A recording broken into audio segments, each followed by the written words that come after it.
Praise the lord. దేవునికి మహిమ కలుగును గాక. ప్రతిరోజు క్రమం తప్పక వాగ్దానాన్ని వీక్షిస్తున్న ప్రతి ఒక్కరికి యేసయ్య నామములో ప్రత్యేక వందనములు. సబ్స్క్రైబ్ చేసుకుని అనేక మందికి షేర్ చేసి దేవుని మాటల ద్వారా బలపరచండి. ఈ దినమునకై ఏర్పాటు చేయబడిన దేవుని వాగ్దానము. లూకాసు వార్త 19వ అధ్యాయము 10వ వచనము. నశించిన దానిని వెదకి రక్షించుటకు మనుష్య కుమారుడు వచ్చెను.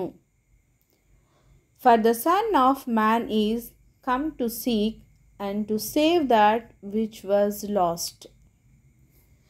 దేవాది దేవుడు మనుష్య కుమారునిగా ఈ భూలోకంలో జన్మించినదే నశించిపోతున్న వారిని వెదకి మరీ రక్షించుట కొరకు. సుంకపు గుత్తదారుడను ధనవంతుడైన జక్కయ్య అను పేరు గల ఒకడు యేసు ఎవరో అని చూడగోరి అతడు పొట్టిగా ఉన్నందువల్ల ఆయన చుట్టూ ఉన్న జనసమూహం అడ్డుగా ఉండుట వలన అక్కడే ఉన్న ఒక పెద్ద మేడు చెట్టు ఎక్కి చూస్తూ ఉన్నాడు. ఆ జక్కయ్య జీవితంలో యేసు లేడు. యేసు అంటే ఎవరో తెలియదు. అంతా ధన సంపాదన కొరకు ప్రాకులాడే జీవితం. అన్యాయంగా అక్రమంగా ధనాన్ని కూడబెడుతున్నాడు.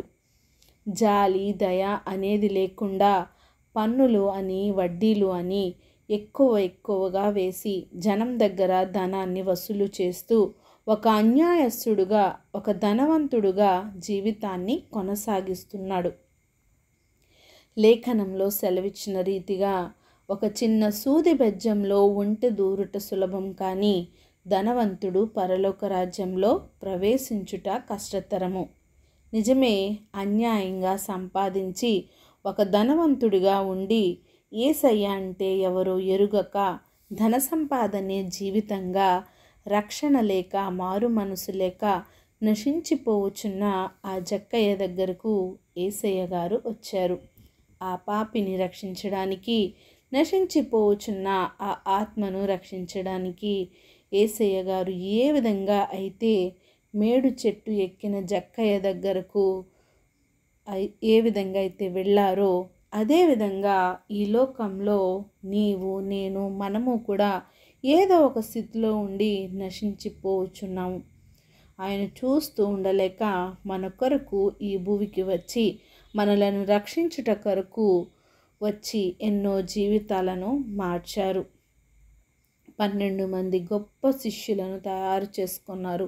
అనేక ఆత్మలు సంపాదించు వారిగా జాలర్లు పామరులు అయిన వారిని ఎన్నుకొని మనుషులను పట్టు జాలరులుగా చేసి ఎంతోమంది నశించిపోచున్న ఆత్మలను రక్షించడానికి వారిని ఎన్నుకొని వారి ద్వారా గొప్ప రాజ్య సువార్తను అనేక ఆత్మల రక్షణ జరుగుట కొరకు కేవలం ఆయన ఈ లోకమునకు వచ్చారని మనము గుర్తించాలి.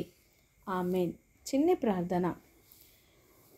సర్వసృష్టికి కారణభూతుడైన మా ప్రియ పరలోకపు తండ్రి, మీరిచ్చిన వాగ్దానంనకై వందనాలు దేవా. ఎవరైతే ఉదయకాల సమయంలో నాయనా నీ వాక్యము దగ్గరికి వచ్చి నాయనా ఈ వాగ్దానాన్ని వినుచున్నారో నాయనా తండ్రి, ఒక్కసారి వారితో మాట్లాడండి దేవా. మరొకసారి నాయనా మీరు ఎందుచేత ఈ లోకమునకు వచ్చారో నాయనా మాకు గుర్తు చేసినందుకు వందనాలు.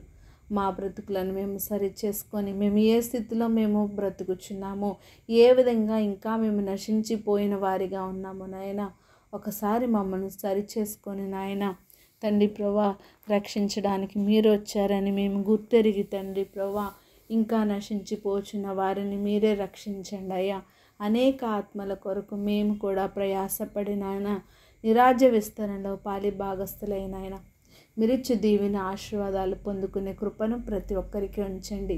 ప్రార్థన అవసరం ప్రతి ఒక్క బిడ్డని సమయంలో జ్ఞాపకం చేసుకోండి.